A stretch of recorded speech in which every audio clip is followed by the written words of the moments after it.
This episode is made possible by New Masters Academy, the world's #1 online art school. Please check the link down below for a free 7-day trial. Thank you, New Masters Academy. Hey everybody, welcome back to the Honey and Absinthe After Hours podcast. We're your hosts. I'm Vincent, a background designer for animation. And I'm Janet, the ex-Disney artist turned independent creator, and this is a podcast about all things art, business, and whatever we feel like. Oops, whatever we feel like. Now today we're going to talk about college horror stories. Great.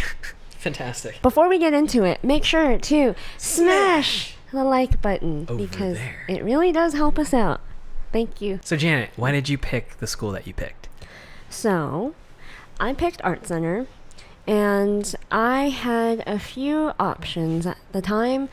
First, I had every plan to go to, I think, a normal college, not an art school. But then around like junior year, senior year, I decided, no, I'm pretty serious about this art thing, so I'm gonna go to art school. And I knew that I wanted to go to a school in California, specifically to stay local here to LA, because if my end goal at the time was to work in video games or entertainment period, It's here. yeah, basically. why would I go somewhere else? Yeah. So I looked at the schools, researched them, and I discovered 3 that I was looking at the time. I had initially already went to Art Center for Saturday High, so I was pretty already aware of what that school was like. So I went and visited the other 2. One was CalArts and one was Laguna College of Art and Design, LCAD. So I went to LCAD first, and if you've ever been there, it's in Laguna Beach in California, and that town is kind of a really sleepy beach town, for lack of a better word. There's a really, I guess, thriving fine arts community there, but it's very like hippy-dippy and a little bit sleepy. That's cool what you're into, though. Yeah, if that's what you're into, that's what you're getting. Yeah. But I went there and I was like, I don't know really what I'm going to be getting out of the school when I come here, even though they had offered me a pretty good scholarship package. So then I was like, I don't know about this school. I went to CalArts, and if you're in high school right now and you were like me and you really wanted to go to an art school because for some reason you thought you really need an art school to get hired, which you don't, you should visit these schools when they're in session, because it's a completely different experience when you were visiting, let's say, over the summer versus when It's pretty empty during summer. you you get to look at the campus, but you don't know what the school's actually like, the vibe of it at the very least. And it tells you a lot. So I visited, I think, during the fall, and I had visited other normal colleges, and it was like that. And it's basically kind of more similar to the movie depiction of college, of the college experience. So if you've ever seen, those kind of movies, you see like people running through the halls and they're having a grand old time, they're flirting with each other and everyone's partying. It's college. That was kind of what it was like when I went, because people were like running through the halls, people were like hooting and hollering. Flirting. There was like, Lots of flirting. there's like music playing and Hey baby, what you doing? What you doing after class? What you doing yeah, after and class? on top of it, it's like a bunch of kooky artists too. So it's like people doing just really strange things. Oh. Right. And my dad was with me. Oh. So he was like judging everybody Yes. at the same time. Yeah, and both him and me were like, yeah, I don't know if I'm gonna be doing anything productive at this school. Whereas, I went to Saturday High. Oh, Saturday High, if you guys don't know what it is, it's basically Art Center has their normal college program, and then they have classes for high school students. So they're a lot of times taught by people at Art Center, but for like a high school level. And you take it on Saturday, and they also have Art Center at night. They're basically adult classes for people who want to take some classes in Art Center, but not necessarily get a degree. They just want the class. So both of us, as high school students, because we're local, we went there to take some art classes. So I was pretty familiar with what that school had to offer, and it seemed the most familiar and the most what I wanted out of an art school, which was basically a place that's really intense and really tough. Yeah, I went to Art Center Saturday High too, and I think I shared this in another podcast where the teacher for that Saturday school was like, "Hey, let's visit what these actual Art Center college kids. What are they up to?" So we go to their classroom, and they're having a crit, and they have these amazing Viz Dev layouts made out of pencil and bond paper, and they're just incredible. These are the type of things that you'd see, from all those Pixar and DreamWorks DVDs where people are drawing on their crazy computers or on bond paper. It was that level of quality work up on the wall. And then I look at some of these students, and they're not much older than me. They're like 20. I'm like 17. But I was really like, how are they going to teach me? How am I going to get from here where I'm at and taking the Saturday school to that up on the wall? That's what they do. Yeah. And that was really an eye-opening experience for me. Yeah. I was like, wow. I mean, the campus itself, like you said, like there's work on the walls, usually behind glass, where it's like the best of the best get up there in the class. But you as a high school student, you're staring up at the work, and it's amazing. And there's a student gallery and a whole other side of the school where they're like actual products being made, and so the school has a certain aura. It's very like solemn and serious and intense. And if you've ever been there when, again, school is in session, there is not much hooting and hollering. It's mostly people have blinders on, and they're like going to class, or they're like going to the library to like do work or whatever. I remember spending tons of hours in the library. Yeah, we have an amazing library. I love libraries. I think I shared in the previous podcast that like I would spend a lot of time, because I didn't have internet. I would go to the library and learn how to draw from all these how to draw books. So there's everything you could ever imagine in that library. It's an awesome library, and it's one of those places where people just sit and they work, and they just sit there drawing from morning till evening, over and over and over again. And then it's one of those things where people would move to a different side of the library because the sun would shine too hard. Oh, yeah. Remember? Because it's glass. Because it's glass. Because there's like glass on either side of the library. So depending on where the sun is at, it's kind of uncomfortable. I mean, it's better than being in like the computer labs where there's no sunlight. That's what we call the dungeons, right? Yeah. Yeah. Good old dungeons. Yeah, or the studios where there are no windows. Yeah. So you feel like you have no idea how much time has passed. It's like a prison or an asylum. I liken it to an asylum because those white walls. What is it like to wake up after an all-nighter at Art Center? Oh my God. And you're basically walking out into the lawn. It's not really awake. It's you've been inside for so long under these fluorescent lights. You have no idea what time it is. Yeah, that's right. And you realize you haven't slept all night. So you go outside to like, I don't know, get food or something. And it's like that morning light. And it's really beautiful because we're up on the mountains. it's like fresh air. You could see your breath. Yeah, usually. It's that type of morning. And the light is kind of blue. So you're like, wow, it's so beautiful, but I'm so fucking tired. That feeling, I think every art center person knows that feeling. It's hard to describe. Yeah. It's the sense of like, I've been awake for too long. Oh, it's bright out. The sun is up. I need to go to sleep. And then, but you're like, but I can't because class is in 2 hours. Yeah. Oh, God, you lose sense of time. Oh, my God, you really do.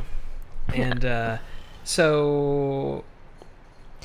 Oh, and also, one of the things that really made me want to go to Art Center, too, were actually the horror stories and the rumors. So... I grew up in the city of Arcadia, which is right next to Pasadena, which is where Art Center is. And because of that, that's why it was so easy or sensible for me to go to this school, and also like why it was right there. A lot of people in the general area in high school tend to take Saturday high classes because we just live here. So a lot of my friends... And Arcadia is kind of an intense school district. And there are a lot of art center grads who eventually teach at these like private art schools. And a lot of my friends took classes at these schools, which are really expensive because they're taught by like art center grads. So I couldn't take these art lessons, like private art lessons, because I was poor. But my friends would tell me, like, the horror stories that their teachers are telling them. So in high school, I had a bunch of friends who eventually also went to Art Center with me. They were telling me all these, like competitive stories and how intense Art Center was. And I was kind of like, that sounds like exactly what I want. I want to die. I want to, if I'm going to be paying and spending all this money on an expensive education, you better work me to death, because that is exactly what I want. That sounds like the life. Yeah, I remember in Saturday High, the teacher, just for fun, would, give us the spooky feeling of like, ooh, the students here, they stay up all night every night, and you see all those paintings, they had to do all of those. Do you think you can do that? And just kind of like, just showing us how intense the school is, because even though they're, Saturday High teachers, they know the reputation of the school, right? Mm-hmm. So I would hear all of these things by the teachers, and I would wait for my parents, of course, to pick me up, and I'd walk around the hall. It was really fun to just kind of be privy to what life would be like at this school. Mm-hmm. And then I would stumble upon these amazing works of art behind glass. And they were oil paintings. They were acrylic paintings. They were drawings made of charcoal.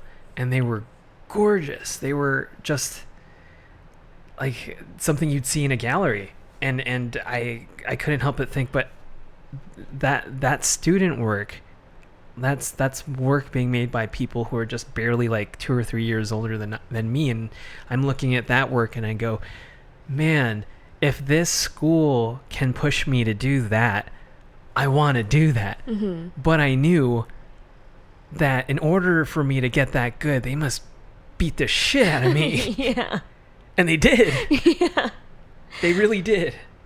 Yeah. So even though these horror stories are kind of meant to give you a realistic portrayal of what it is, and in a way I remember when I was going to portfolio reviews at that time, I remember specifically the one for Art Center, and like, this is how you get me to go like full Janet. You put me down and you tell me I can't do something, and it like they're kind of like, We typically, at the time, don't accept people straight out of high school because you guys can't handle it. You're not mature enough. You guys, the school's really intense, you know. Or like, you're not good enough. You don't belong here. That kind of stuff makes me go, challenge accepted. It makes me go, okay, well, just you wait and see. It like lights a fire under me, and it makes me go like, I'll prove you wrong. And so there was a lot of that, and there was a lot of like trying to scare you into like not going to this school, but all the while it kind of makes you want to. Yeah. So when we started, when we got accepted, in a way I kind of want to like talk about the art center work ethic, but also like debunk it a little bit. So like what art center is, it's really intense work for the first 2 years, around like first to fourth terms being semesters. And terms are like semesters, a little different because we don't have summers, except if you're in illustration design, which is a different department. But if you're every other major, you kind of have to have class all the time, and in between these terms you have like a 3, sometimes 2 week break, and that's it. And then the latter half, the second half of like 2 to 3 years is more about survival. And what was your first term like? So a lot of people are probably thinking like, oh, come on, like what do they possibly do? Why does it sound as stressful as it sounds? And okay, so for one of the classes, we have basically 5 to 6, right? So one of the classes is your figure drawing class. Simple enough. 100 torsos, 100 arms, 100 legs, 100 hitboxes every week. Okay, that's fine. That's just about, sitting there and drawing. And if I go to a workshop, no big deal. The homework basically does itself. If I go to the workshop, okay, no big deal. So you have then this other class, your illustration class, that you have to copy stroke for stroke something like an Aubrey Beardsley drawing. Every single stroke, every single dot. And then the other part of the assignment is to copy our Crumb, the comic book artist. And if it's not that, then you take the artist that you learned from, the artist that you copied, and you make your own style. Yeah. That's one of the classes. And then the other class is a perspective class. And then the other class is a design class. Now, Janet, what do you do in design 1? It's basically graphic design 101, and it's learning the basic fundamental compositional terms and how to do it. It's basically graphic design. Yeah. Basically, at the end of this class, you need to design your own book. And you're like, oh, no big deal. I'll just Photoshop it and take it to Kinko's. No. You have to design this book with your bare hands. You have to, sure, you can get it printed, but you're going to be graded on how well you got it printed. Yeah. If your colors are shit, your grade's going down. Yeah. So like at Art Center, there's a huge emphasis on making things, on being able to make something yourself. Yeah. So every term, I think you have to make one book at least. And by make, I mean learn how to bind it yourself, glue it, source the best materials to use. And because Art Center is super competitive and there's a lot of one-upsmanship going on, it can make, it sounds simple. Make a book. Oh, you don't know how crazy we can take it, to what levels of book craftsmanship we can go. Books that are deconstructed, and books that unravel, and books, all sorts of books. With Books that like- are like stitched Japanese style. Yeah, with Whatever. like vellum inserts or like different kinds of printing techniques Right. and strange materials. The best paper that we source specifically from this one source that we will not share with you because we need the best paper in my book. So that's one class, and then we kind of glazed over it, but then there's perspective. Right. And perspective at Art Center is different. You know how much of a pussy I was? How much? I didn't take Gary's class. I had it first day. First day of class, I had it. And then when he talked about the whole thing with the binder, after class I immediately went to the office and changed it. Oh my god. To Will's class. Wow. So Gary Meyer is like a famous teacher at Art Center. He's so old now. Yeah, I regret every time I think about it. I should have taken that class. Yeah, I think he was in like Sid Mead era Art Center. And he is like one of the best perspective teachers you could possibly have. But I didn't have him. I had Craig Adelberry, but he's also very similar. So perspective, when you learn perspective, you think, oh, I can learn how to draw a cube. No, you don't understand. This is like, so Art Center is known for its industrial design, and even us illustrators have a little bit of that skill because it was required of us. We learned how to measure exactly in perspective boxes and things, spheres, whatever, cylinders, and scale them to size, and you like chart the lines and literally like math. We did math. And we learned like the proper way to draw ellipses and the proper angle in which they have to be in. We'd have ellipse making contests. Yes. We'd have contests about like who can draw the best ellipse and who can draw the most perfect straightest line. Yeah, so we and the literally longest. You know, like it gets more difficult the longer the line, right? So it's all a competition. Everything is. We sit there and we learn how to pull lines.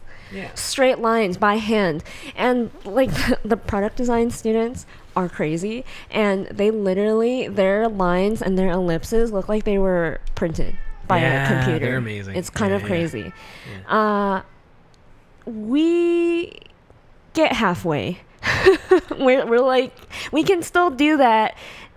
It's just we didn't have to take as many perspective classes. So that's one. And again, you have to make a book at the end. You have to make a book. That's right. Yep. So 2 books. And then there's the drawing classes, which are 5 hours long. And on top of that, you're required to, again, you said like each week you had to do like 100 arms or 100 legs or 100 torsos or whatever. That's 1 week, and I didn't have the same class as you, but I pushed myself and I went to drawing workshops, again 5 hours long each, at least 2 a week, sometimes more, and I saw people in there just trying to fill their quota. Yep. And I was there along with them and drawing, and it was, yeah, it's a lot. My second term, so like a little backstory about me. I have always kind of been a crazy person, and in high school I took a lot of AP courses, not because I had to, not because my parents forced me to, because I wanted to. So I took AP Comparative Government. Oh my gosh. And I took AP Calculus. And I wasn't in AP English. But I had friends that were. And I read their books. Just for fun. Yeah. And so I was very fully aware of like how I wanted to take advantage of my great free American education. So I was like, especially in my senior year, I don't know why I did this. I took 7 classes. One was a work study class after school and a community college class on certain days, and Ryman Arts, which was an art scholarship class on Saturdays. So I guess 8 classes in total. And it was like the first time I experienced what like a mental breakdown feels like. So that was like my senior year and junior year. And then like my first like freshman and sophomore year in high school, I was in color guard, which are basically the people who twirl flags in parades. And our school at the time was 3rd in the country, and they're particularly known for band camp and Hell Week, which during the hottest week of California summers, when it's like 110 degrees, we're out there on the football field from 6 a.m. to 9 p.m. every single day, and we are basically doing our routine, like exercising, all day long. And so I was used to pushing myself both physically and mentally to the limit. So that's why the idea of Art Center really appealed to me. And first term was fine. It was okay. I could handle it. Because you didn't have the design 1 teacher. That was really hard. Yeah. I had other teachers. So one of the biggest reasons why I needed to drop Gary's class was I had that hard design 1 class. That is one of the most important classes I've ever taken, because important meaning, you know, a class is good at Art Center when you just keep coming back to that information whenever you just live in your normal life and you're like, oh yeah, it's like what that one dude taught me. Yeah, that was one of those classes, but it was really difficult. It's one of those things where, for example, you have to paint swatches with gouache. With acrylic, easy. With oil, if I give it enough time to dry, easy. Gouache? You fucking kidding me? If you guys don't know, gouache is really temperamental. We have a love-hate relationship with gouache. God. It's an Art Center thing. It dries. So that word literally makes people cringe if you're from Art Center. And it's like, you know, like it's a very popular medium now, especially with like the dawn of, what is it, plein air painting and all that stuff. But to an Art Center person, when you use gouache, it's about using that temperamental material to make subtle hue and value transitions from swatch to swatch. Subtle. It needs to look like a step. The problem is, sure, you could get like 5, 6, maybe if you're lucky 10, 15 steps, but sometimes you'll get steps that repeat, or then you lose track or something, and then you start to learn, why the fuck is this not drying? Why is this not... I mixed it how it's supposed to be mixed, and I was staring at it forever, and I put it on the swatch and it's not doing the thing. And then the teacher, they never tell you. No. Because they want you to learn the hard way. They want you to feel the pain that they felt. It's kind of designed for you to... A lot of classes, it's like Dark Souls. Yeah. It's like there's certain like, Art Center is like Dark Souls.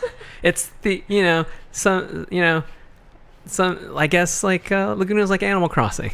You have a great time with your community. Great. You're like, this is your art and this is amazing. But like Art Center is like Dark Souls. There are literal courses where like there are traps. And things that the teacher purposely don't tell you in order for you to make mistakes, in order for you to have that learning moment. So like gouache sometimes dries darker, sometimes dries lighter, and you kind of just gotta figure it out. Right. And if you, especially people who plein air paint a lot, they have a good control of it, because like it's kind of mileage too. You just kind of get used to how it dries, darker or lighter. But when you're a first term student, and mind you, I don't know anybody under the age of a college student who has messed with gouache. I mean, I guess now that it's so popular, I guess on Instagram, but back then I was like, wait, I've heard of oil painting, all these types of different material. What is gouache? And then you try it, and it's the weirdest thing. It's like milky, chalky, like very, very pastel-y, like liquid, soft, almost like really soft watercolor, right? Yeah. If you like to listen to audiobooks, podcasts, meditation, whatever while you work and you don't have Audible already, head over to audibletrial.com/the Honey and Absinthe podcast, where you can get a free Audible trial. You will get 1 free audiobook or 2 free Audible original audiobooks, so 3 audiobooks in total. And they have a lot of podcasts and a lot of other things as well. And yeah, it helps the channel out at no extra cost to you. So audibletrial.com/the Honey and Absinthe podcast. I was crazy. So like, because first term was bearable for me, I was like, I can work harder than this. So I took 5 studio classes and a general education class. So like stupid English class that I have to take. But of the 5, I took a lot of really difficult classes and teachers. So one of them was this basically shop class, and this is how intense we are at Art Center, that everyone is required to learn these really unique skills, like how to make things out of wood and metal and cast resin and laser cut things. And so like that sounds simple, but no, you don't just learn how to do it, you master it. Every week you have to come in with this beautiful sculpture, or because Art Center is not like that, a working product that could be sold in stores. That's right. Yeah. Because Art Center is not about like, ooh, fine art sculpture. No, we're about like, is this sellable? Utility, good design. Yeah. If it's neither of those, get out of my face. Yeah. It's that type of attitude. You will not be working. Yeah. Go to the fine art schools. Oh, damn. I mean, we have go to the fine art department where they, yeah. I don't know what they do. I genuinely don't know. And so like, yeah, that was really difficult for me. And then I had this Design 2 class, which is basically like an intense graphic design class because of this particular teacher.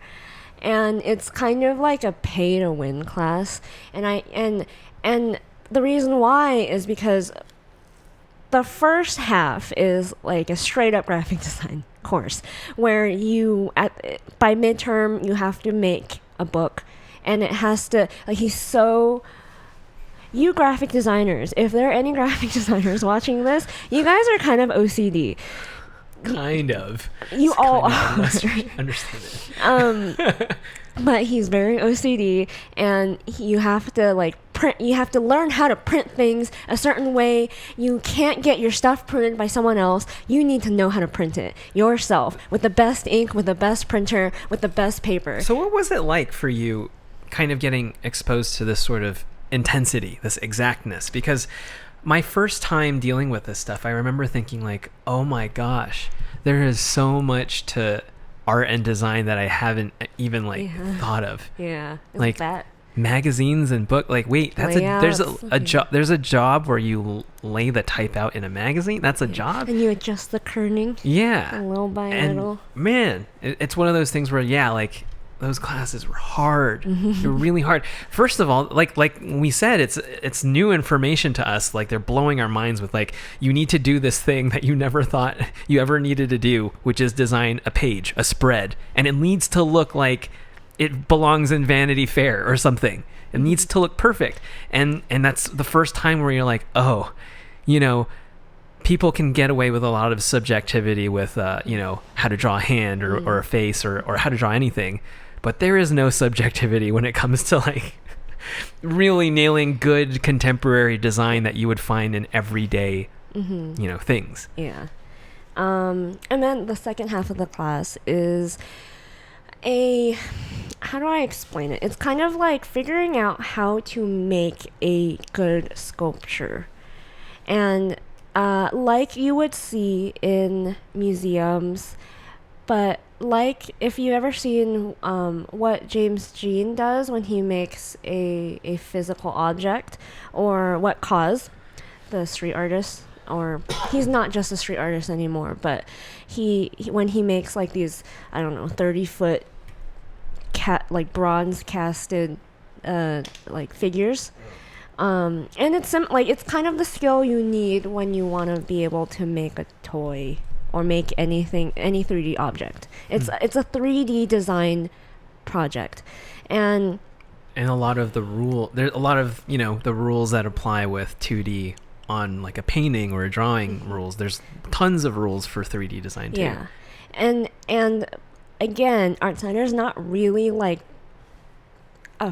what you would when you think about a 3D object, a sculpture. It's different in a fine art sense versus an art center sense, and it's about like beautiful design. I guess it's hard to explain, but because it is in a way pay to win, the only way to get that level of design is to make sure you use good and unique materials. So people go to like great lengths to like laser cut specialty wood or acrylic, smoked acrylic, or like using different types of material to make this beautiful. And then not only that, he also grades on how well you were able to perfect the look of it. So if you were to use wood or a combination of wood, metal, or whatever, you had to have sanded it to oblivion and then waxed it with like all this stuff. You need to sand your bronze or whatever wooden thing to the point where it feels like flesh when you touch it. Yeah. And you need to like bend wood in a like it takes it takes like weeks to properly bend wood in a specific way. It's like you have to do all of that because he grades on like the quality of the thing that you made. So that and like so many other I took so many classes that term, and all of it is kind of a blur by now. Like I can kind of remember other terms, but that particular term was really rough on me, and I was already used to like pushing myself really hard. Every single week I can remember crying just to cope with the stress. Like it wasn't like crying like I'm going to fail. It was literally like I'm having a panic attack. I need this relief. I need to like just get emotions out so I can continue on. Continue working more. Push those human feelings down. Let the machine take over. And then that was the first term that I fell asleep on the highway driving. Yeah.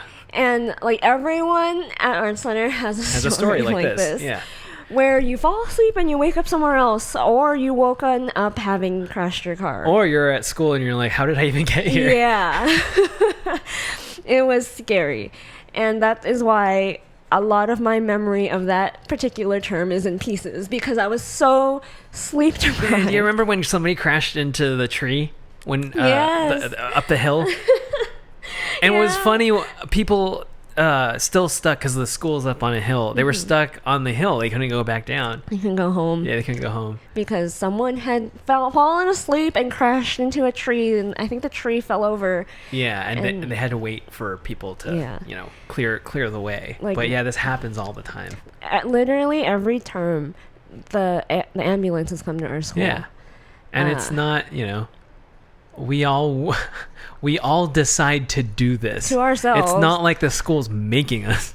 We all decide to do this. And 9 times out of the 10 though, to be honest, every time I pull an all-nighter, it's because I didn't manage my time properly. Yeah. You should, like, if the problem is when you're really young, you don't know how to yet. But like if you're smart about how you work, and there's a certain person at school who helps you figure out time management. But if you manage your time, there's no need for all-nighters. No.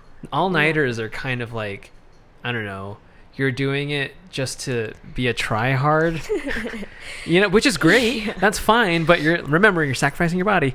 And then, you manage your time poorly and you're trying to catch up. Yeah. And that's like, that's more often the case.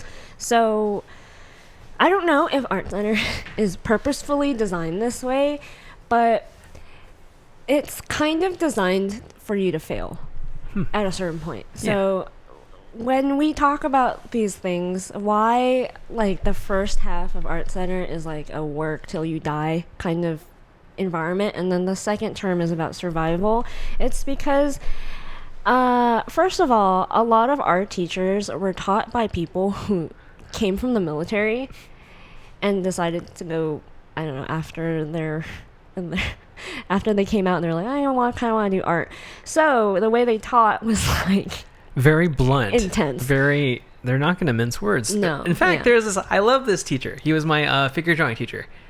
But he's known for two things. He's known to be one of the better, like a really good figure drawing teacher. Mm-hmm. Like you're in good hands when you have him as a figure drawing teacher. But he does this thing where if he knows that you're not going to make it, he's going to pull you aside and he's going to tell you, I think you need to go to admissions and I think you need to drop out of this school because I've seen people fail before and you're on that same path. And I'm not doing this to be mean or anything. I'm doing this because you're spending you're spending an awful lot of money, and you're just not going to make it. I can see it. Yeah. So, I witnessed this too with a different teacher. This is common at Art Center. It's not like every teacher has the capacity. I can think of every teacher I've ever had. They have the capacity to do this. Tell you that, yeah. This isn't like the one teacher. No, every teacher at school can do this. But that was his thing. Yeah. So but you heard somebody. Yeah. So the Art Center has a really high dropout rate for a reason. It's because it's hard. And if you are not ready for Art Center, there are teachers who will literally tell you to your face, you don't belong here. You're not ready for this maturity wise or whatever. You need to like either get your act together or come back some other time. Yeah. Like this is not the place for you. Yeah. And it's one of those things where you're thinking, oh, so mean. Yeah. This is so mean. No. But what's the alternative? The alternative is you're doing fine. You're doing great. You're just expressing yourself. It's okay. You're doing great. As long as you just keep paying the tuition, but you're doing great. Yeah. Is that what you want? Or do you want somebody to tell you the truth to your fucking face? Yeah. That it's always, whenever I've seen it happen, it's always the right talk to have for that person. Always. And then I know some of the people who've had this talk and they don't seem bitter about it. They know, Yeah. It just wasn't their time.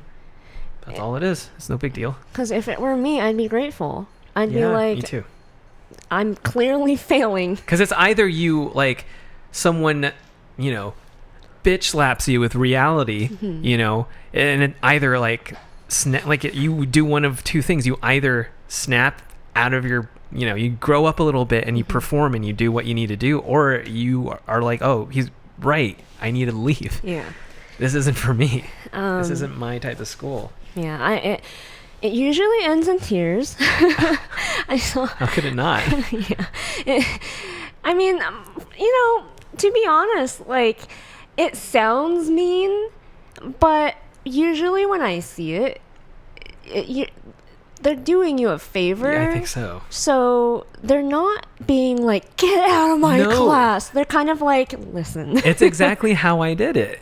It's important. Yeah. And it's one of those things where I think people don't do that enough. I think there are too many people placating people just because, oh, you need to buy my course. Oh, you need to be, I actually hate it in animation, so that's why I'm making this online course thing. But like, I love animation. Enroll in my course. And then you get a lot of this stuff where, like, you know, students are brainwashed to really, really love and adore this thing and not see it for what it is. It's a team-based, like, illustration, design, or animation, depending on whichever department you are. It's that kind of activity. It's a teamwork ability thing. It's nothing more than that. I don't like it when people kind of oversell what it is. Yeah. Because it's not realistic. Yeah. And that's why we're so, I guess, upset, because we went to a school where people would tell you to your face, you shouldn't be here. Like, people who were real, people who told us what we needed to hear, not what we wanted to hear so that we could pay X person for their course or for their convention or for whatever it is. Yeah, it's nice for somebody to actually tell you the truth. Yeah, they were, for the most part, the teachers most of the teachers tried to be as real as they could with us in terms of, like, art and design skill. I think every artist avoids talking about, like, the job side of things. But it kind of makes it more real when you admit it, you know? Yeah. Yeah, that's right. So our teachers were taught by people who were, like, actually in the military, so they were, like, really hard on them. Our teachers then were really hard on us, in that same kind of military kind of way. And in my opinion, it's kind of almost designed for you to fail, because at a certain point, everyone has a bad day. Yeah. No matter how good you are. Yeah. Because there's just so much work that they pile onto you just to kind of see you break one day. And everyone does. Yeah. At least even star students have a bad day. It's a human thing. It's like, imagine every single week for 2 to 4 years, depending on how many breaks you take, you have a crit session for every single class. And what do you think? Every single time you're gonna have, like, something that you're proud of? Sometimes things can get so hairy at the end of the term that there are classes that you have to kind of let slide.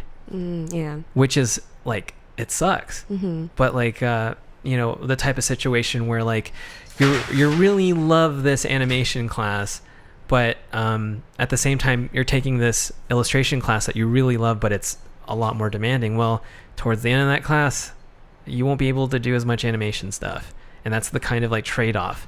It gets that crazy, that, like, you literally can't juggle everything. Yeah, you can't. And I'm not complaining about it. I look back at that with, like, it's bittersweet. Yeah. Like, I love the challenge, but it was also, like, grueling. Yeah. And I do have a suspicion that it's kind of designed that way, because, like, that's kind of what makes an art center grad. Right. If, like, you need to have been humbled like that in order to know what it is to come back from it, to not let any kind of failure ever get to you. What do we do when we fall, Bruce? We get back up. That's what we do. Yeah. And it's like, you have a bad crit. So what is it like? So, okay. So there's all sorts of bad crits. There's some bad crits where you know it's going to happen. Like, you fucked up, you didn't manage your time. You know you're going to have a bad crit. You have a bad crit. You fuck up. But there are some days where you try really hard, or something is beyond your control, or you just have a bad day. Mm-hmm. And you have, you know, you're up there. You put whatever thing that you made, and that you're practically like, I don't want to put this up, but you put it up anyway, and then you kind of, like, walk to the back of the studio room pretending to blow your nose or something. and then you know, every single student gets their due in their time, and then immediately when the teacher goes, over yours, there's always like a moment of silence, just looking and staring, and then all the students are just like murmuring to themselves, or just either murmuring to themselves, or they're like having this tense moment. We could all feel the tenseness. Like it's like you could hear a pin drop, like it's tense.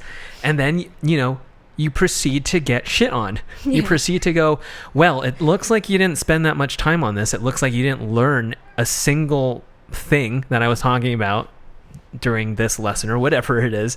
And then, you know, it's not like you can complain. It's not like you can fight back, because he's right. Like, he's right. I did the best that I could, but I fucked up here. I did the best that I could, but I didn't write down this note. I didn't understand this thing.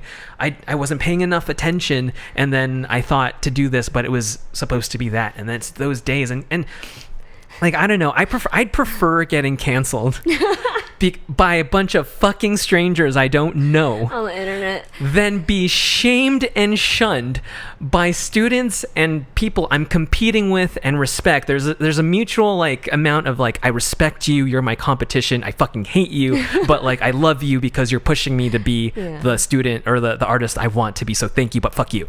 There's a lot of that happening, but at the same time there's a lot of, this teacher is someone I really look up to. This is like there are certain teachers in our school that, like, if you can imagine, I don't know, in Hogwarts, the best teacher, the best professor, it's like there's certain professors that you just will remember for the rest of your life. And these are the people that push you and help you mature a little bit. And it was this teacher that really helped a lot with a lot of people trying to like get their act together. Every teacher has their own way of chewing you out. Some are really good at like the quiet humiliation, and some chew you out. Yeah. Some like go. Some do it so that they have something to talk about with their friends during the morning coffee and bagel. I can only imagine. Oh, guess what the student did? Oh, guess what I said? Oh, no, you didn't. I did. Oh my god. But yeah, I don't know how I would be as an art center teacher. It depends on my mood, I guess. But like, you'd be a hard ass. Yeah. But, I mean, we both would be. But I think as much as we hate it, as much as we don't want to admit it, I feel like, unfortunately, it's in our future for some strange reason. I just really see it happening.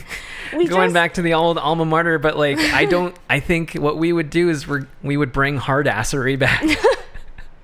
It's becoming so out of fashion. I'm like, what are you guys talking about? This hard assery is what made Spartans. It's kind of like, it's the kind of punishment I respond the most to. It's like disappointment, humiliation, and fuck, I could do better than this. Yeah, it's like how dare you insult me and all your classmates by how little time you spent on this piece of shit. And that's what it is. And then you're like, you're right. I'm awful. I'm sorry. You're right. And then next week you you fucking get that shit next week. Yeah. So there's that, but you know, it's designed for you to fail because you can't possibly bring your all to every single class, which is what they want. And so there's this one teacher that early on they tell you need to work smart, not hard. Because there's working hard for no good reason, and then there's working smart, which will allow you to survive this school. Yeah. And it's such an important lesson. I think that what I feel bad about for the people who dropped out of Art Center is that they didn't get to see the latter half.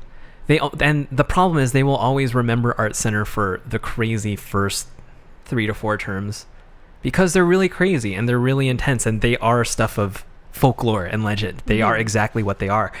But the later half of Art Center is really amazing because you kind of you've had enough like really shitty days so that like it kind of makes you a little bit stronger when you have a bad day. You know, it's just a bad day, no big deal. You work harder next time and you kind of mellow out and you really understand that like, no, I don't need to do an all-nighter. No, I don't need to like spend a long time just planning what I need to do. I just need to get shit done. Yeah. And there's a lot of learning how to work hard, like art center hard, but kind of balance. Like it's like life starts to really balance. You start to do art that you really want to do now. Like you started off with foundational stuff and now you're doing game designy stuff or animation-y stuff. You're finally actually doing what you like, and that really kind of balances things out.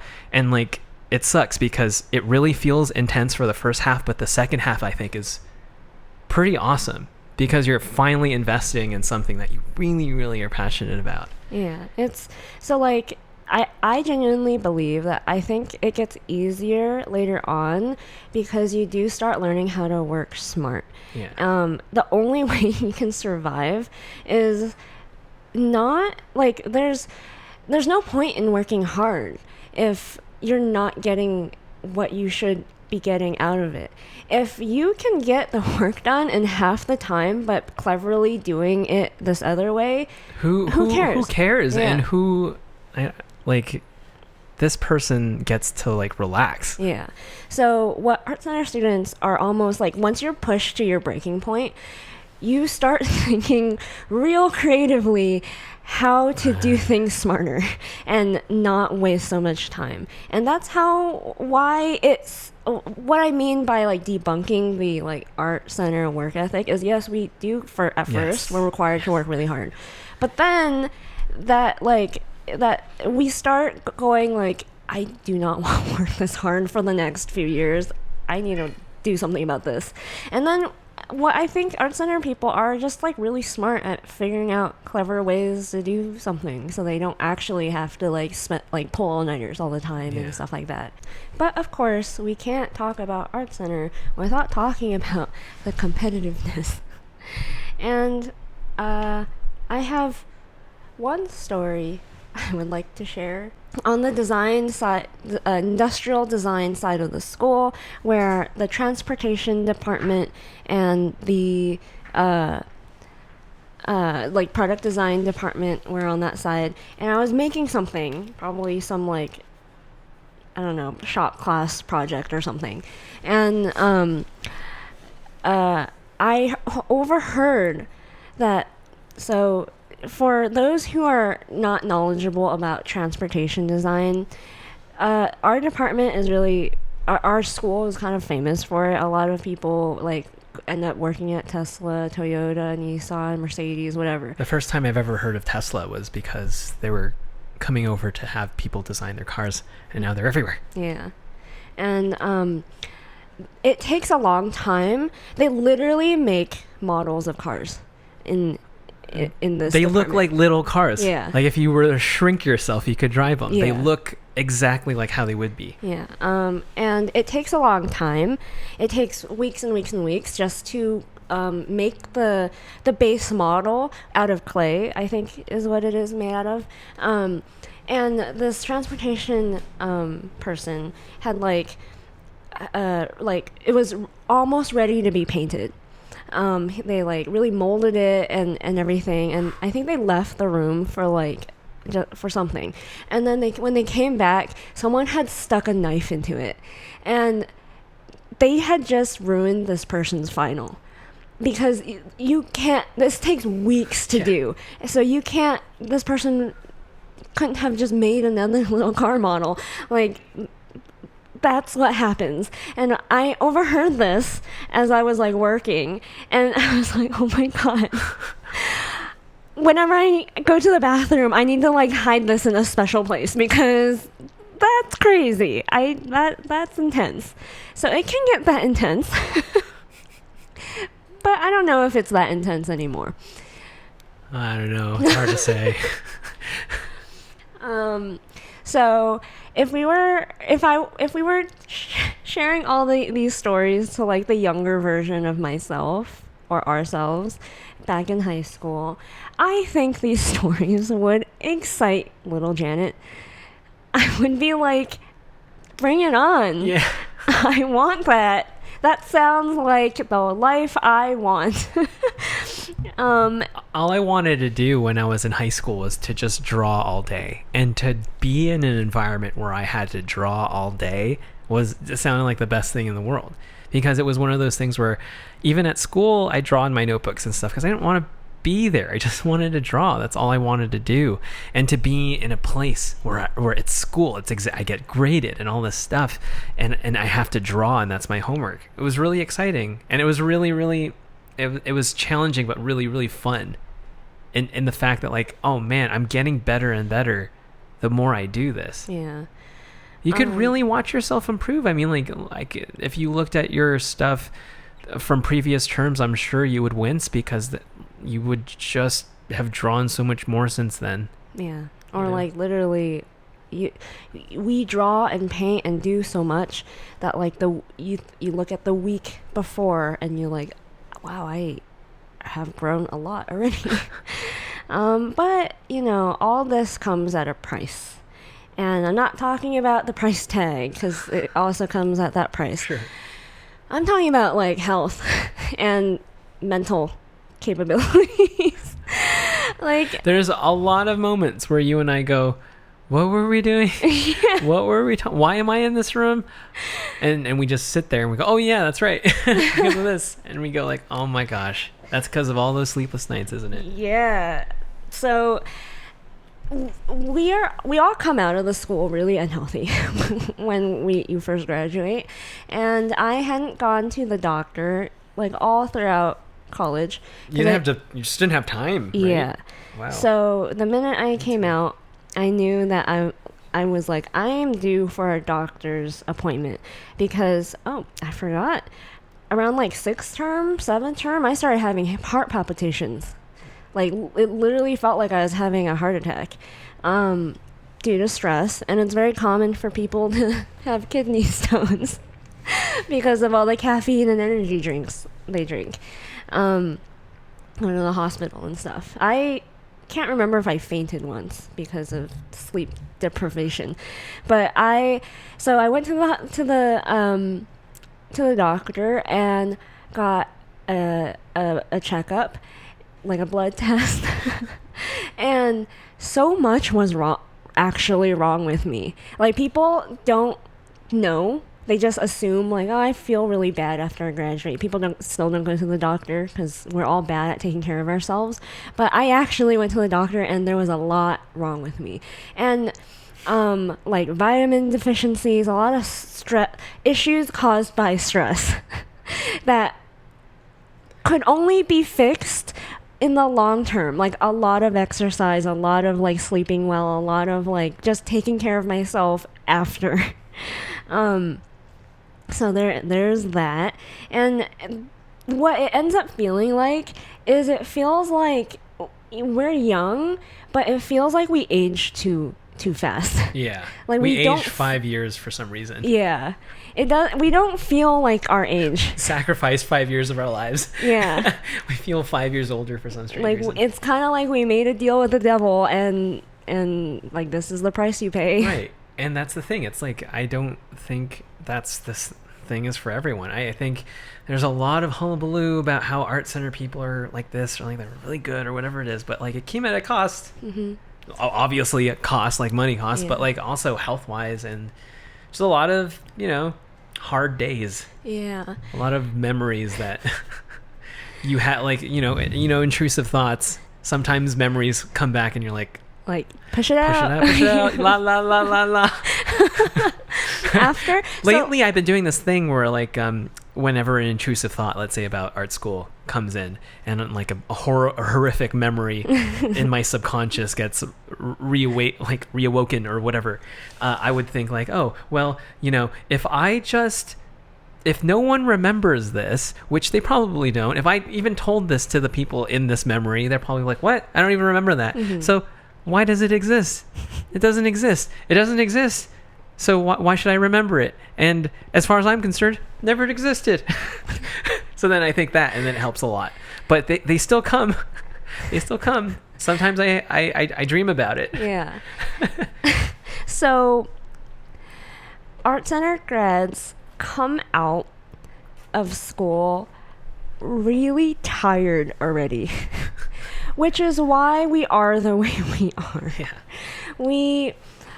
we have very low patience for bullshit and like all this fakeness or whatever that is particularly rampant in Hollywood. So for the most part, if you work in the industry, you probably notice art center people tend to keep to themselves because they're just like, I've seen things. I've seen things. I wasn't joking about how I like comparing us to mercenaries. Yeah. You know how mercenaries are in fiction? They're just like, you know, the gruff, like leave me alone. Yeah. Leave me alone. I've seen things, man. I've seen things you've never seen before. And the doe-eyed art animation person's like, ah. Yeah. The jolly protagonist, the Luke Skywalker. You know. So, like, what I've noticed, at least from working, is like, art center people have so much capability, but at this point, all we can handle is a cushy job. It's like I see a lot of people from other schools who didn't experience the kind of craziness that we did. They have more energy, even at an older age, to pursue their side hustle or to do more. But to ask an art center person to do what you're doing after they've graduated, they would be like, why would I do that? Yeah. I put myself through hell once. Why would I do that again? I'm just going to stay here, earn my paycheck, enjoy my life, draw a little bit, and that's it. Yeah. I don't know why you did what you did. I bet a lot of our peers are like, why did you do that, Janet? I'm a crazy person. Clearly. It's not like they're not just as bitter as I am, though. And so if you've heard all these things, I think you will start to realize we are not trained to be animation people. We can do a lot. Of random things. And we can mold ourselves and fit ourselves to whatever is required of us. And I think a lot of art center people will relate to this. When we're put in like particularly stressful situations where we're required to sink or swim, perform or fail, something comes back out. It's like the art center comes back out, and then we go like Yugi okay, let's go. Turns into Yami Yugi from Yu-Gi-Oh. It's like he can't control it, but all of a sudden he's like, oh, Kaiba. Oh, Kaiba. And I don't like those moments because Yami Yugi's intense. Yeah, and you get exhausted afterwards. Yeah. But it's there's something in us that we can, that's different, that we can do like random things. So we end up thinking like even though, you know, we get these like cushy jobs and like we're for the most part like, well, it's fine, but there's always a part of us that's like, we worked this hard, we gave up like a bit of our soul and our lifespan in order to do this. It's like one of those monkey paw stories where like, oh, what is your wish? My wish is to work in animation as quickly as possible. Your wish is my command. You're suddenly this older, unhealthier, barely able to do shit after 6 p.m.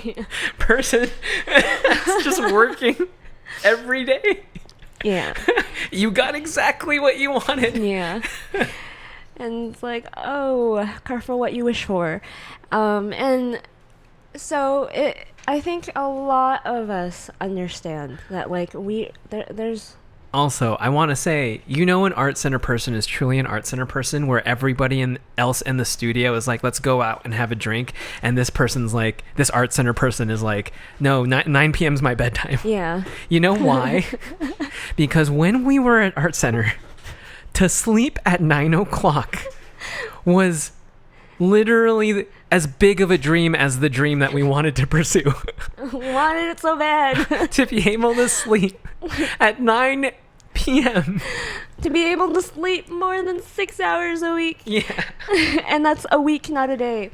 Yeah. And yeah, so we're tired. We're like, I can barely go to the bar. I don't like for rap. I can't do rap parties. I can't do Christmas parties. I'm just like, I want to go home. I want to go home. I really do. but the thing is, we're at the same time, we're really capable, and this is something I realized recently.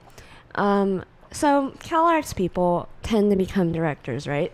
And That's pretty crazy, right? Like you go to a school and then, out 9 times out of 10 when you graduate, you're on track to one day be a director for an animated show. Amazing. Yeah, a director, a showrunner. But, if you've listened to enough episodes of this podcast, you will start to understand that that's just a fancier way of saying I'm a glorified employee. Because at the end of the day, you don't own what you make. Even if you are a showrunner, you maybe get paid a salary. You're a salaried employee. That's what you are. You could get an Emmy. Oh, but no one cares anymore. So that's what you are. And for a long time, it's common for people to think like, well, art center are like risks. They're just like art directors. They're never like the director or the showrunner or whatever. Oh man, and that's the thing. It's like those art center students or who have graduated really kind of bought in to the whole like, I need to be in this industry. Yeah. Whereas a lot of them are actually CEOs. Yeah. So that's the difference. It's the people who bought into the whole animation thing or the game design thing, entertainment thing. Yeah, I'm gonna be a awesome freelance film person. For the most part, that's true. You are kind of just a wrist compared to a director. You're just a person who designs or whatever. But because we have all these random skills, what I realized, Art Center kind of trains entrepreneurs. A lot of our friends and a lot of people who graduate Art Center start companies. That's what they become. They become CEOs. And like that's, to me, because that's more where I align myself more with. I'm not just an animation person. I never just wanted to be an employee or someone who worked in entertainment. I wanted to be so much more than that. I was like, oh, that's interesting. I can think of like so many people. So like one of my mentors, Christo, he started his own motion design production studio, and now the future. Omocat, if you know who that is, they. Oh, sorry, Omocat. Sorry to break this to everybody. They went to Art Center. They were classmates of ours, and a lot of other, especially in particular, illustration design students. They are friends. Started companies. They have their own like design studio.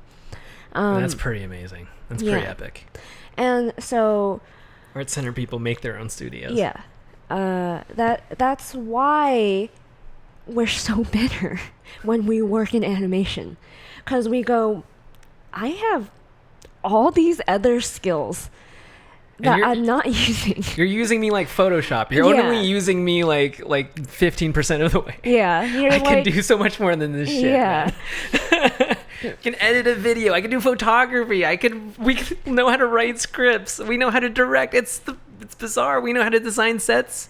We know a little bit of fashion design, graphic design, typography. Mm-hmm. Oh God, it's exhausting. Yeah. So we had this friend who had this really interesting insight around when we graduated. You want to? Yeah. So I'm not sure if this is an idea he took from somebody and he was like giving it to us, but I think this idea is so good. Mm-hmm. This idea, guys, is so good because it reframes everything. Our friend said that animation is like your grad school.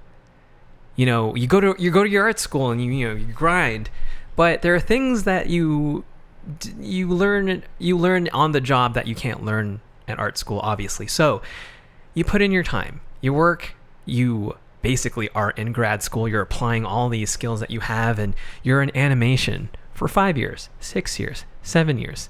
By 7 years in animation, you probably paid off your Art Center loans, hopefully, God willing. Or you should Hopefully you have. should have. I mean, so you paid off your loans. Hopefully, maybe you've settled down. And then now what? What are you going to do? Are you going to stay in grad school forever? Or are you going to go out there and do something crazy? Yeah. I really love this idea because animation or working an industry job just becomes a stepping stone to something even crazier in your journey. Yeah. I don't like the idea that animation or working in a video game as an employee and not your own video game or not your own animation, I really think that that's just like part of the journey. I don't think it's the end. And lots of people, especially the ones, who are like, oh, go to our school because you could do this. It's not the end goal. Yeah. I really think the end goal is like, you make a studio of your own or you make an animation of your own, because it's like, what is that? 7 years, maybe 10 years. That's so much experience. What, you have it in you to do something amazing. Go out there and do it. Yeah. Well, art center people can't because they're too tired. I'm like Gandalf. I'm like dying. I'm already resigned. I'm already going to the pit of like, I'm just gonna work at this industry so I can like make my island and peace out. And I'm going like, fly, you fools. I'm like, I can't. I'm too tired. I worked so hard in college. I just want to fuck off to Thailand now. Aw. I think about him all the time and I'm like, man, he was telling me all this stuff and I just didn't understand, and now I do. And now I do. And I don't know. I was just too green. He hinted so much stuff and he would be like, dude, are you like happy? And I'd be like, yeah, I paid so much fucking money and now I'm drawing cartoons. Isn't that great? And I think it's one of those things where it's just like, better not just, I mean, if he's having a great time, I don't want to burst his bubble or anything. Yeah. But now I get it. I think that's all our teachers. When you're so like gung-ho to like work in animation or do whatever, I don't think any teacher wants to tell you like, no. Yeah, of course. They're just like, if that's what you want, okay. Yeah. Yes, arts, working in animation or in any kind of entertainment industry is just your grad school. It's not where you're going to stay forever, unless you want to make your whatever at Sony or Netflix or wherever it is. Yeah, that's fine if you want to, but I don't know a lot of people who genuinely want to do that.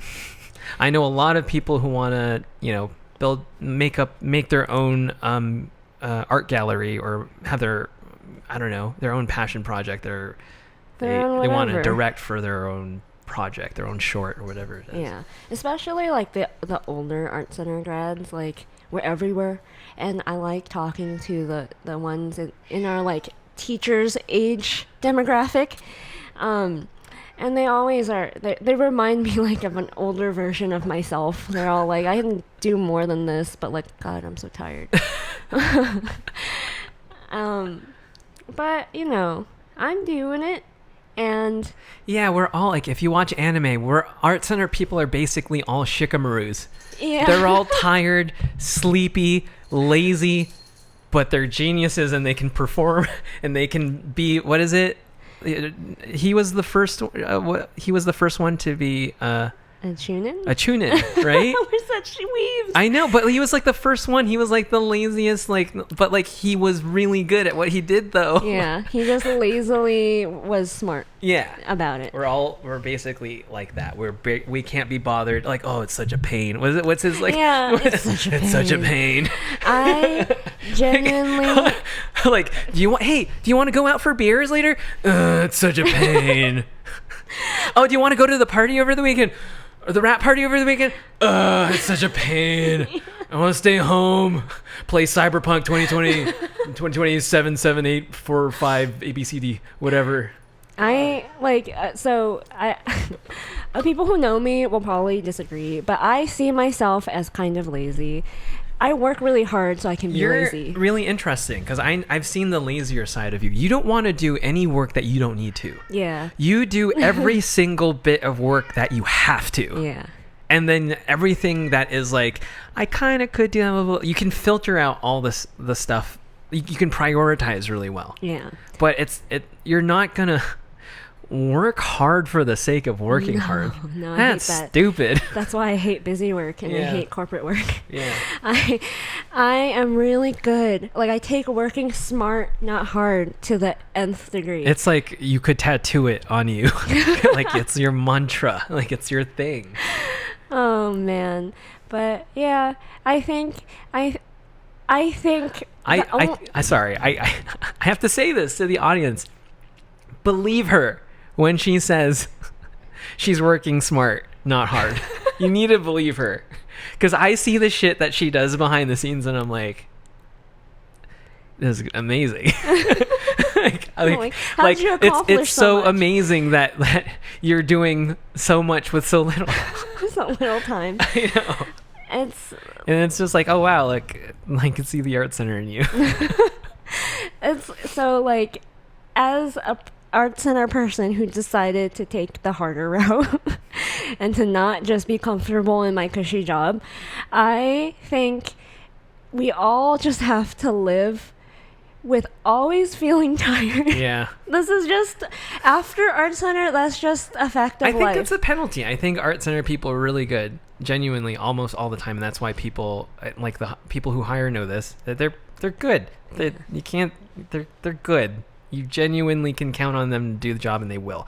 But it comes at a price. Yeah. Both on your pocket and in your soul. Yeah. So, our recommendation for this week. All right. So, I want everybody to look up on YouTube Jay Dilla. There's a great, I think, video by Fuse, one by Vox. There's some great YouTube material about Jay Dilla. So Jay Dilla is this legendary hip hop producer, and we were both just like really curious, and we were learning about this person, and this person was an artist. He sat and just produced records with his, MPC, whatever, his like little sampler machine, and that's all he would do.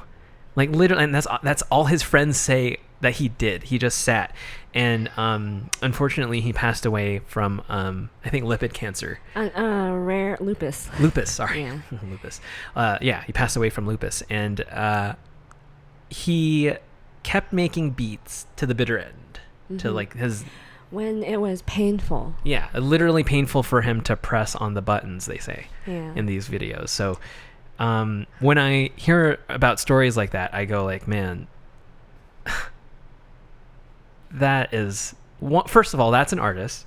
Second of all, it's like that's someone who can hustle. Yeah. That is someone who worked really, really hard to be as good as he is. And basically, right before he died, he produced what many in the community say is like legendary album, which is Donuts. So please take a look at all the great material that helps you learn about this fantastic artist, Jay Dilla, and listen to his music, Donuts, and all of his records. He has so much material. He passed away.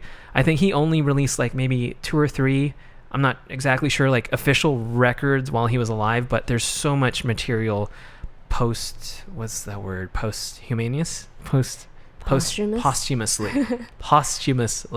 Yeah, there's so much posthumous material that like you could like literally sink your teeth in his art for like a whole month. And I love this kind of stuff because it's we're all artists. And it doesn't matter if we're photo bashing something for Disney or you're going to the record store with a stack of records ready to collage an awesome beat.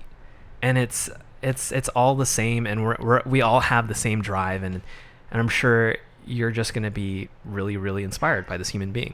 And it's one of those things where it's just like, when you really feel like you can't do it, or you're too tired to make your art, or whatever excuses you have to think about Jay Dilla. You have to think about like, man, that dude went hard to the end. Yeah. So that guy didn't make any excuses. You kind of don't have any excuses either. There's this YouTube video we were watching recently where I think his friends went and visited his mom and looked through his record collection. Yeah. And they found this crazy mask that he was required to wear by the end, near his end. And it really is kind of emotional because he was wearing that, and while, like, it was hard for him to breathe. Yeah, joking about it with his friends. Yeah. Like, oh, look, I have to wear this while I make beats and all this Yeah. stuff. But, like, it's like, even for his friends, it was a very difficult moment for them to process. Yeah, like he threw really, really, like, I'm sure it was hard. Like his hands were, it was too painful for him Yeah. to like move his hands. And like I'm not sure if you guys know how to make beats, but like usually back then, old school, they'd have these machines called the MPC made by Akai. And they're basically, long story short, they're these little computers in a box with little pads, those DJing pads. And you could basically, sample any kind of record, any sort of sound. You can even record your own voice into it if you want to. But you can basically use the pads to arrange a beat. And there's a lot of like manual hand movements, and apparently like he had to do that while he was in so much pain. So it's one of those things that's just like, especially if you're going to do the art center thing, right? If you're going to go, spend all this money and you're going to commit to it, you got to go Jay Dilla hard. You got to go hard. Yeah. And like, it's, you can't do it all the time. You can't do it. Actually, doing it, when you're in that age of like 20 through between 20 and 30, it's probably only time you could go that hard. But if you're young, go hard, but know that you are going to feel it when you're older. Yeah. And it's a great reminder he passed so young. Yeah. Because again, I think about that all the time. Yeah. That it's like you never know. You never know what could happen to you, and you want to make the most of your time here on this earth. And that's where I come from. That's why I do everything that I do. I go like, you never know. You might get lupus. And so did you do enough? Because time's running out. Yeah. Yeah. So dark. But hopeful. Work hard. Play hard. Bye-bye, everybody. Oh, wait. Yeah. If you like this episode of the podcast, make sure to smash the like button. Check out honeynapson.com for our merch. I am currently wearing the fight shirt today. And we'll see you in the next one. Bye-bye.